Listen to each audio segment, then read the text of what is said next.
and the home of the slaves, corporate America, dancing offbeat to the rhythm. You really think this country never sponsored terrorism? Human rights violations, we continue the saga. El Salvador and the Contras in Nicaragua. And on top of that, you still want to take me to prison just because I won't trade humanity for patriotism. What I want to do today is simply address some of the questions that people have about the freedom fighters, the so-called Contras. This Contra is short for counter-revolutionary. The way I see it, Somoza's been gone a long time. The revolution that toppled him then became a communist coup.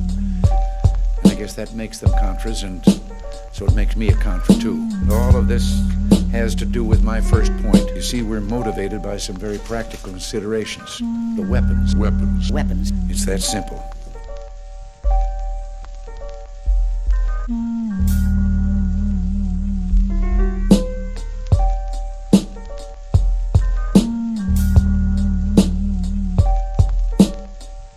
We permitted narcotics. I mean, we were complicitous as a country in narcotics traffic at the same time as we're spending countless dollars in this country to try to get rid of this problem.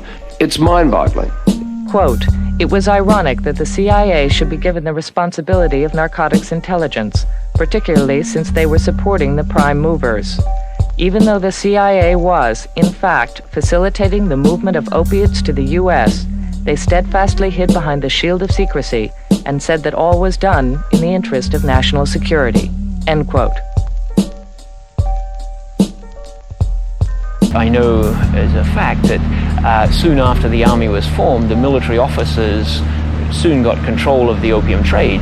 It helped not only them make a lot of money and become good, loyal officers to the CIA, but it helped the villagers. I mean, the villagers needed their opium carried out, and carried overland in a war situation was much more dangerous and more difficult. And the officers were obviously paying a good price because the villagers were very eager to sell to the military people. For 18 months now, we have had underway a secret diplomatic initiative to Iran. That initiative was undertaken for the simplest and best of reasons. Weapons.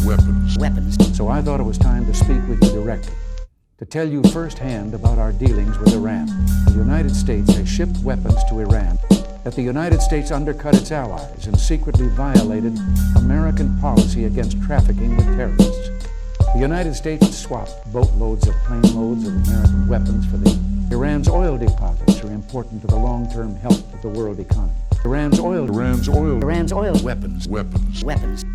Congress, as well as top executive branch officials, were circumvented.